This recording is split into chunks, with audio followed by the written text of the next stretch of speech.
Cheesesteaks are probably my top 10, if not top 5, favorite things to do on the Blackstone Griddle. Absolutely love cheesesteaks. If you remember several years ago, Blackstone did a campaign, Free the Cheesesteak, and there's all kind of varieties of cheesesteaks to come out. Some delicious looking cheesesteaks came out of that whole campaign, the Free the Cheesesteak. But anyhow, today I'm going to change it up a little bit. I'm going to make a cheesesteak, but we're going to do these cheesesteak melts. These are going to be so good, so delicious, and really so easy. And that's the fun thing about cheesesteaks is, now there's a lot of controversy. Oh, to be a Philly cheesesteak, it has to be this way. Well, I'm not making a Philly cheesesteak. I'm just going to make a cheesesteak melt, make it my way because that's the way I want it to be. And that's the way any recipe ought to be, the way you want it to be. So now's a good time to go on and fire up that Blackstone and get that thing heating up because we got some cheesesteaks to make. I mean, some cheesesteak melts to make. So let's get things prepped up while that griddle heats up. Now, the good news is it don't take a lot of prep to make these cheesesteak melts. I'm going to start off with a purple or red onion, whatever you want to call it. As you see, it's already been kind of cut open and stuff. It's from another recipe I had. I'm going to use it. Use yellow if you want. It's up to you. I'm just going to use what I had already in the refrigerator and just kind of cut some of that up right there. It's probably all I'm going to need of it. Put that into a bowl. Give me a green pepper. A bell pepper. So I'm going to take this and just kind of slice it up like this also. And there we go. That's probably enough right there. We're only going to do 2 sandwiches today, so I figured it's probably enough onion and bell pepper that we need. We'll go ahead and mix that together. Might be too much, I don't know. But that's how much we're going to use. So on to the next prep, which is our steak. I have roughly a 1 pound, a little over 1 pound ribeye here. And I have put in the freezer, and it's actually thawed back out just a little bit. But you want to come in here, cut this end off. Don't worry, I'm going to cook it. And I'm going to thin slice it.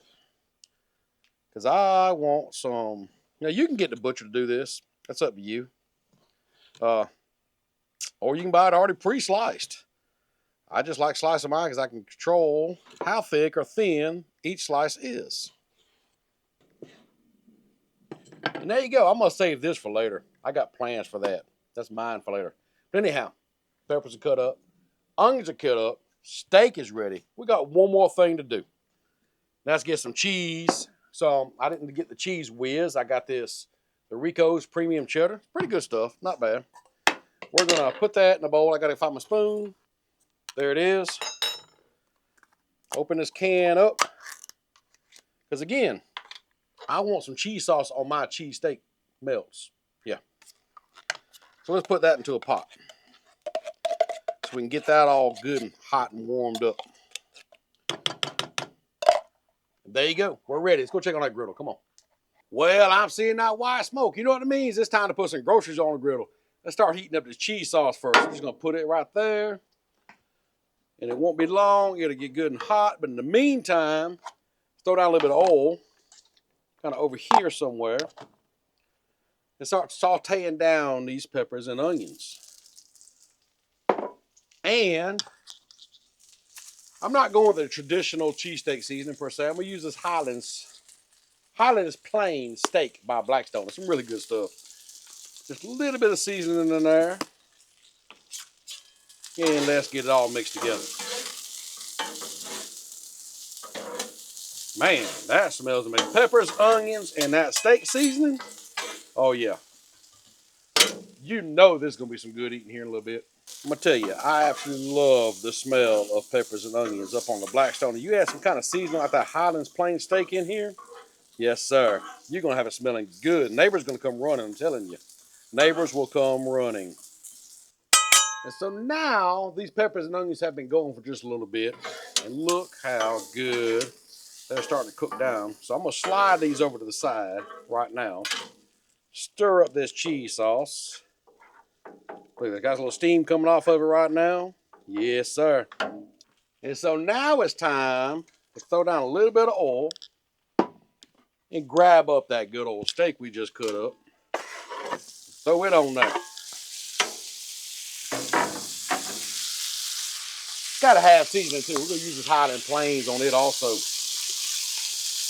I think it's really going to give that cheesesteak a really, really good flavor.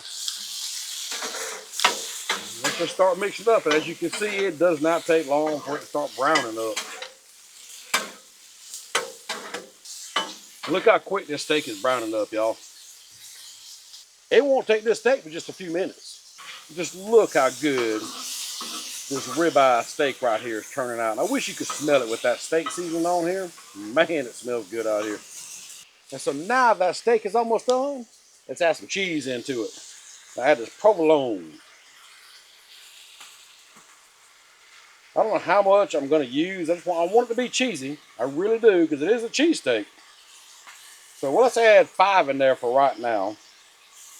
See how that works out. Mix it together.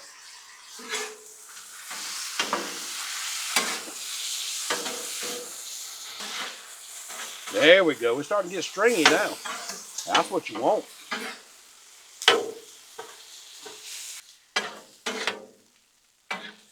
That looks pretty good. So I tell you what, let's slide this over here to the side now. Keep it warm. We got to toast our bread.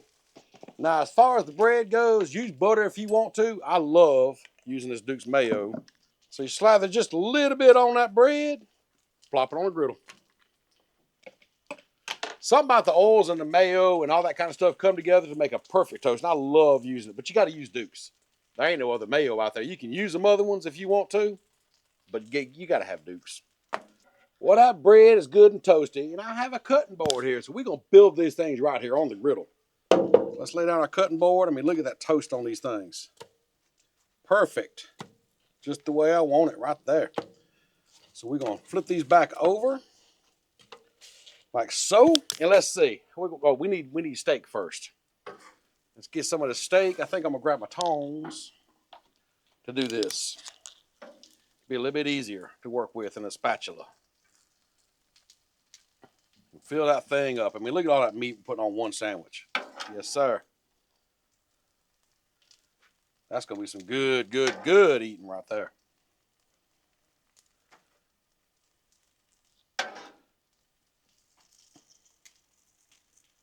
We ain't done yet. Now, we need some of these peppers and onions. Over here.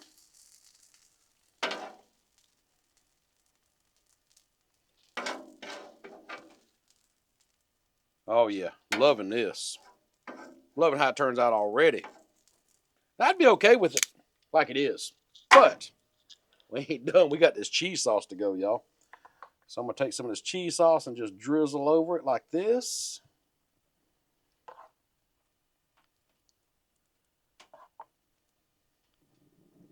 And there we go. Close them up.